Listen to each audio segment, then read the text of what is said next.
ప్రజా సంఘాలు చేసి ఇట్లా రకరకాలుగా ఉన్నాం. తర్వాత పార్టీలలో భిన్నమైన అభిప్రాయాలు ఉన్న ఒక దశలో ఒకరిని ఒకరు అంతకుముందు వేదికలు పంచుకొని మాట్లాడి వేదికలు పంచుకొని మనం తెలంగాణ కోసం జెండాలు పక్కన పెట్టి ఎజెండా పక్కన పెట్టి ఒకటే ఎజెండాతో పోదామని చెప్పుకున్న వాళ్ళు పరస్పరం సందర్శించుకొని విమర్శించుకుంటున్న తరుణంలో ఒక కీలకమైన సమావేశాన్ని ఏర్పాటు చేసినాము.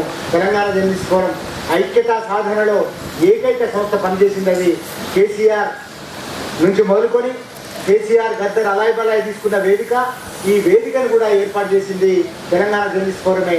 అది మీకు గుర్తుండే ఉంటుంది. ఆర్టీసీ కళ్యాణ మండపంలో జరిగిన సమావేశం.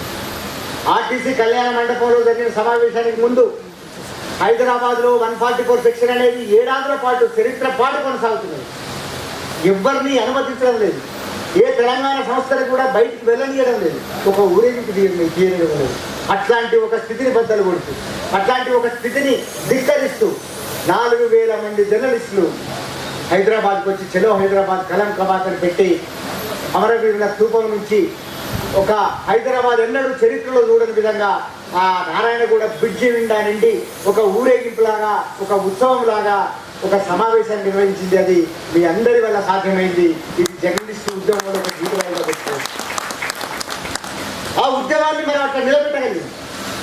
దాని తర్వాత శ్రీకృష్ణ కమిషన్, చిన్న పెద్ద మంచోళ్ళు చెడ్డోళ్ళు, అయ్యో ఎందుకు ఇస్తున్నారు మీరు అనుకునేటోళ్ళు, వీళ్ళకి ఎందుకు నమ్ముతున్నారు వీళ్ళు అనుకునేటోళ్ళు కూడా శ్రీకృష్ణ కమిషన్ నమ్మి ఒకవేళ ఇయ్యకపోతే మనది తప్పు, ఇచ్చినాక దాన్ని పట్టించుకోకపోతే వాడిని తప్పు అవుతుంది. మనం ఇచ్చి మన వివరాలు ఇచ్చి తెలంగాణ వాదనలు ఇచ్చి వాడిని తప్పనిపిద్దామని కూడా మంచి మనసుతో ఇచ్చిన వాళ్ళతో మొదలుకొని శ్రీకృష్ణ కమిషన్ చాలా మంది నమ్మినారు, నమ్మినట్టు నిధించినారు, నమ్మినట్టన్నా చేసినారు. దానికి నివేదిక ఇచ్చినారు. కానీ నిర్బంధంగా డిసెంబర్ 9th ప్రకటన అనేది అంతిమం. ఇది పార్లమెంట్లో ప్రకటించి ఉన్నది. పార్లమెంట్లో ప్రకటించిన తర్వాత దీనికి తిరుగులేదు. తెలంగాణ ప్రకటన, తెలంగాణ ఒక ప్రక్రియ ప్రారంభం అవడం మాత్రమే మిగిలింది. ఈ కమిటీలు గిమిటీలు పనిచేయమని చెప్పి నిర్బంధంగా ప్రకటించి తెలంగాణ తెలుసుకోవడం ఒక్కటే. దాని మీద నిలబడి దాంట్లో ఉన్న లొసుగులన్నింటి మీద ఆధారపడి రౌండ్ టేబుల్ కాన్ఫరెన్స్ పెట్టాం. చాలా చర్చ జరిగింది. నిజానికి ఆనాడు కూడా ఇట్లాంటి ఒక పరిస్థితి వచ్చి ఉన్నది. ఒక ఏడాది పాటుగా శ్రీకృష్ణ కమిటీ భ్రమంలో ఉన్నది తెలంగాణ. అదేమో ఇస్తుంది అదేమో ఇస్తుంది అనుకుంటే దాన్ని జయశంకర్ సార్ అన్నట్టుగా ఒక ట్రాష్, ఒక చెత్త కాగితాన్ని మన చేతుల్లో పెట్టి మన ఫేట్ని సీజ్ చేసి శ్రీకృష్ణ కమిటీ దాన్ని నిరసిస్తూ రౌండ్ టేబుల్ కాన్ఫరెన్స్ పెట్టినప్పుడు కూడా ఇట్లాంటి చర్చ జరిగింది. దీన్ని ఎట్లా ముందే తీసుకుపోవాలి? ఈ కమిటీలు నమ్మడం ఏంది, వాడు పార్లమెంట్లో చేసిన ప్రకటన వెనక్కిపోవడం ఏంది, ఈ వెనక్కిపోయి మనం దీన్ని ఎంత నమ్ముకొని ఏదో వస్తే ఆశించడం ఏంది అని. దాని తర్వాత అందులో అత్యంత క్రూరమైన 8వ చట్టం గురించి, 8వ అధ్యాయం గురించి జర్నలిస్ట్ ఫోరం ఒక రౌండ్ టేబుల్ ఆర్గనైజ్ చేసింది. ఆనాడు కూడా రాజకీయ పార్టీలని, ఉద్యమ సంస్థలని మొత్తం మందిని ఒకే వేదిక మీద తెచ్చి ఇదే అశోక హోటల్లో చాలా పెద్ద రౌండ్ టేబుల్ కాన్ఫరెన్స్ ఆర్గనైజ్ చేసింది జర్నలిస్ట్ ఫోరం. దీన్ని తీవ్రంగా నిరసించాల్సి ఉన్నది. మీడియా మేనేజ్మెంట్ అవుడు అది ఇది చెప్పిన నిజానికి ఇవాళ అమలవుతున్న విషయాలని మనం ఒకసారి బాగా జాగ్రత్తగా గమనిస్తే తెలంగాణ ఉద్యమాన్ని పూర్తి స్థాయిలో నిర్వీర్యం చేసింది 8వ చాప్టర్లో ఉన్న ప్రణాళికలే. ఈ ప్రణాళికల్ని ఎప్పటికప్పుడు తెలంగాణ సమాజానికి పూర్తి స్థాయిలో అర్థం చేసింది తెలంగాణ తెలుసుకోవడం. అట్లాగే అన్నిటికన్నా ముఖ్యమైనది నిజానికి ఒక దశలో రాజకీయ నాయకులు ఎట్లా ఉంటారంటే వాళ్ళతో బాగా వేగి ఉన్నాం, జర్నలిస్టులు కనుక మనకు ప్రత్యక్ష సంబంధాలు ఉన్నాయి కనుక వాళ్ళని అంతో ఇంతో కొంతన్నా మాట్లాడగలిగి ఉన్నాం కనుక ప్రభావితం చేయగలగమని నమ్మి తెలంగాణ అసెంబ్లీ పెట్టాం. నిజానికి తెలంగాణ అసెంబ్లీ అనేది ఒక్క పైసా లేదు మన దగ్గర.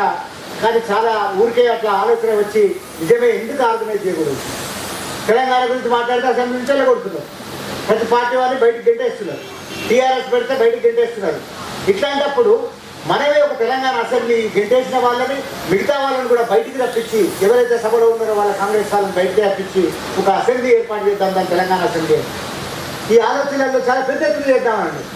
ఒక్క పైసా లేదు కానీ పెద్ద ఎత్తున చేద్దాం, చలో అనుకొని అక్కడ నిజంగా కూడా ఒక అసెంబ్లీ లాంటి ఒక చిన్న వాతావరణాన్ని ఏర్పాటు చేసి అంతకుముందు డిప్యూటీ స్పీకర్గా పనిచేసిన హరీశ్వర్ రెడ్డిని స్పీకర్ని చేసి, కానీ మోసం చేసింది మళ్ళీ రాజకీయ పార్టీలో, ముఖ్యంగా కాంగ్రెస్ దగాకోరు.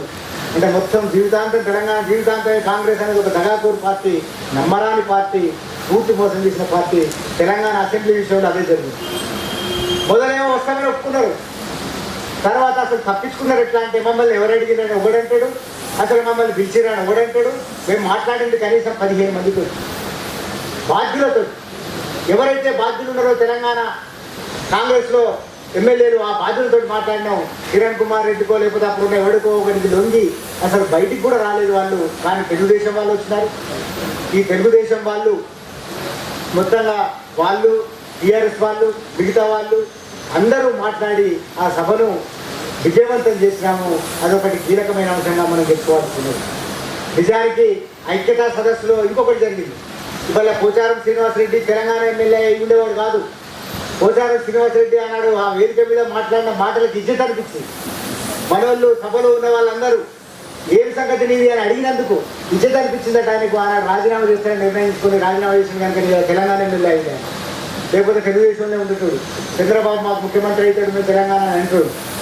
అట్లా చూసినప్పుడు మౌలికంగా తర్వాత కొన్ని సందర్భాల్లో పరోక్షంగా అనేక ప్రభావాలను కలిగేసే యాక్టివిటీని నిర్వహించుకొని చేసి తెలంగాణ తెలుసుకోవాలి.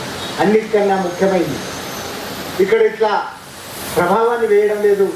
జర్నలిస్ట్ అనే వాళ్ళు ఈ ఉద్యమాలకి, రాజకీయ డిమాండ్లకు దూరంగా ఉంటారనే ఒక అపప్రద ఉంది. కాదు, మొట్టమొదటిసారి తెలంగాణ కాదు ఎట్లాంటిదంటే ఇది ఒక అస్తిత్వ భావన కనుక దీన్ని ఢిల్లీలో వెల్లడించడానికి. ఢిల్లీ కదలడం లేదు కాబట్టి ఢిల్లీలో మన వాయిస్ వినిపించడానికి మనం ఢిల్లీ వెళ్ళాలని నిర్ణయించి నిజంగా దానికి అయినంత కష్టం ఎన్నడూ కాలేదు. దానికి వచ్చినంత దీక్షతోటి వచ్చిన జర్నలిస్టులకు నిజంగా కృతజ్ఞతలు చెప్పాలి. ఒక రైల్లో పడి ఆ ఎండాకాలం పూట ఆ రైళ్ళలో పడి అక్కడి దాకా వచ్చి ఎండాకాలం అంటే ఢిల్లీలో ఎట్లా కొడుతుండే అంటే అట్లా కొడుతుండే. అట్లాంటి పరిస్థితులలో పార్లమెంటుకు దగ్గర ఒక అడ్డా పెట్టి ఒక రోజంతా అక్కడ మళ్ళీ ఏదో వీళ్ళందరినీ నిజానికి ఇలా మనం ఒక రాజకీయవేత్తను కూడా పిలవడానికి చాలా కారణాలు ఉంది. పిలవద్దని అనుకున్నాం సార్.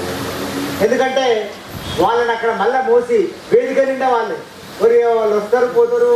మొత్తం పార్టీలు వచ్చినాయి, రాకుండా ఎవడు పోలే. మంచిగా విమానాలు ఫ్రీ, టికెట్ ఉంటే వాళ్ళకి వచ్చేసిండ్రు, మందకు కూర్చున్నారు. కానీ వాళ్ళతో అయింది లేదు పోయింది లేదు. కానీ ఢిల్లీలో ఒక వాయిస్ను వినిపించలేదు. జర్నలిస్టులు ఏంది, 1000 మంది 2000 మంది ఇట్లా రావడం ఏంది, వాళ్ళు ఒక కాజ్ మీద, ఒక రాజకీయ డిమాండ్ మీద, ఒక తెలంగాణ కోసం వచ్చి జర్నలిస్టులు ప్రత్యేకంగా ఇట్లా మాట్లాడడం ఏంది అనేది ఢిల్లీలో ఒక ప్రభావాన్ని కలిగజేయగలదు. కానీ దురదృష్టవశాత్తు పార్లమెంటుకు కూతవేటు దూరంలో శాస్త్రి భవన్ దగ్గర జరిగిన యాదిరెడ్డి ఆత్మహత్యను నిజానికి వేరే వాళ్ళైతే ప్రపంచంలో ఎవరైనా కూడా స్పందన ఉన్న మనుషులైతే, స్పందన ఉన్న రాజధాని అయితే, స్పందన ఉన్న పాలకులైతే, స్పందన ఉన్న మీడియా అయితే ఒక పెద్ద ఇష్యూ పార్లమెంటు దగ్గర ఒక కాజ్ కోసం ఆత్మహత్య చేసుకోవడం యాదిరెడ్డి. దాన్ని కూడా తప్పించుకోలేదు. మేము అడిగినాం ఏంది అని అడిగితే వాళ్ళకి క్లియర్గా చెప్పినారు. హోమ్ మినిస్ట్రీ నుంచి ఆదేశాలు ఉన్నాయి. హోమ్ మినిస్ట్రీ నుంచి చెప్పినారు యాదిరెడ్డి ఆత్మహత్యకి పేరప్ చేయకూడదు. అట్లాంటి మీడియా ఉంది కాబట్టి ఢిల్లీలో హల్లాబోల్ చేసేంత పరిస్థితి మనకు రాలేదు. కానీ ఒక అత్యంత ప్రభావం కలిగేసిన, ఎందుకంటే ఏ సెక్షన్ అయితే ప్రభావవంతమైంది, సమాజాన్ని ప్రభావితం చేయగలిగిందని భావిస్తారో ఆ సెక్షన్ కూడా వచ్చి తెలంగాణ కోసం ఢిల్లీలో ఊరేగింపు చేసింది, ధర్నా చేసింది, నినదించింది, ఒక వేదిక ఏర్పాటు చేసి రోజంతా మాట్లాడిందనే విషయాన్ని మనం తక్కువగా పరిగణించలేము. దాని వెనుక చాలా శ్రమ ఉంది. కానీ ఈ శ్రమను భరించిందంతా కూడా కన్వీనర్ ఏమాత్రం కాదు. కన్వీనర్ నేను మీ ముందు నిలబడి ఉన్నాను, కానీ ఈ శ్రమను భరించిందంతా కూడా మీరే, జర్నలిస్టులే. ఈ జర్నలిస్టులకు కనుక తెలంగాణ పట్ల ఈ ప్రేమ లేకపోతే, ఈ జర్నలిస్టులకు కనుక ఐచ్ఛికంగా స్వచ్ఛందంగా నా గడ్డ కోసం నేను పనిచేస్తున్నా, నా కాజ్ కోసం నేను పనిచేస్తున్నా, నా తల్లిదండ్రుల కోసం నేను పనిచేస్తున్నా, వచ్చే యువతరం కోసం నేను పనిచేస్తున్నా, ఈ అన్యాయానికి వివక్షకు వ్యతిరేకంగా ఒక కాన్షియస్ మ్యాన్గా, ఒక కాన్షియస్ పీపుల్గా నేను పనిచేస్తున్నానని అనుకోకపోతే ఇవాళ నేను మీ ముందు నిలబడి ఇంత గొప్ప గొప్ప విషయాలు మీకు చెప్పేవారు. శ్రమ అందరిది. నిజానికి అకౌంట్ లేని ఆర్గనైజేషన్ ఇది.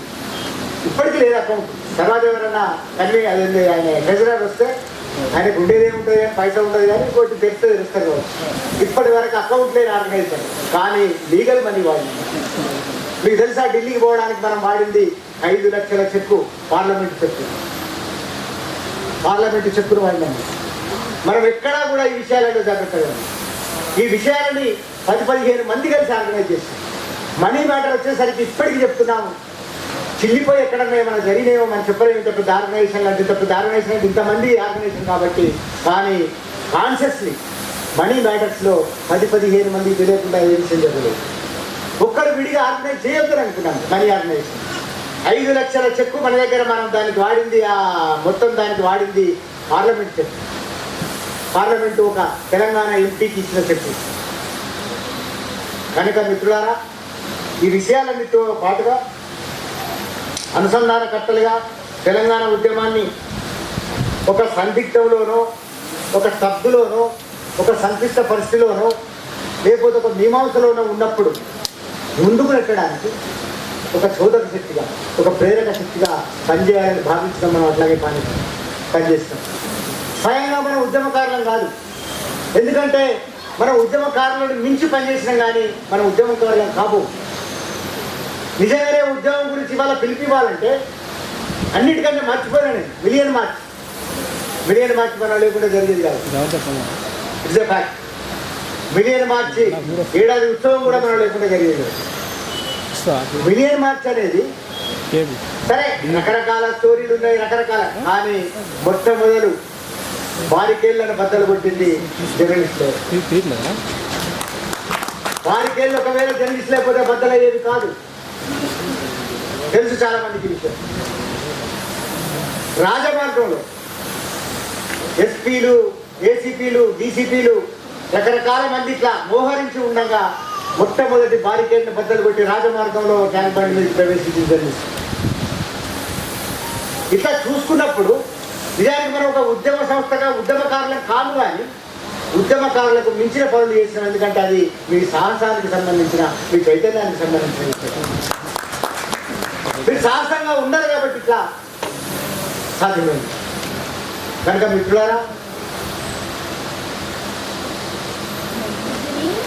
తెలంగాణలో జరిగిన అన్ని పోరాటాల్లో, తెలంగాణ ఉద్యమ సందర్భాల్లో ఫేస్ చేసిన అన్ని సందర్భాల్లో మనం ఉన్నాం.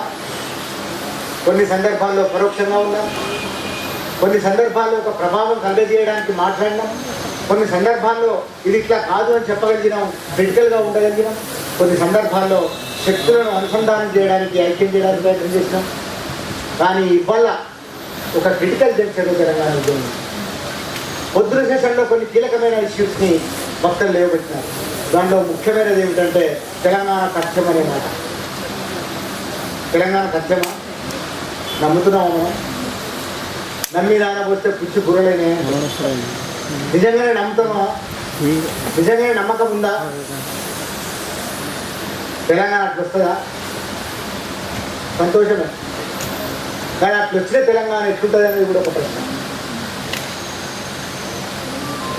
నిజంగానే ఒక నిశ్శబ్ద వాతావరణంలో ఏమీ లేనప్పుడు తెలంగాణ వస్తే అది దేశానికి వచ్చిన స్వాతంత్రంలాగా ఉంటుంది.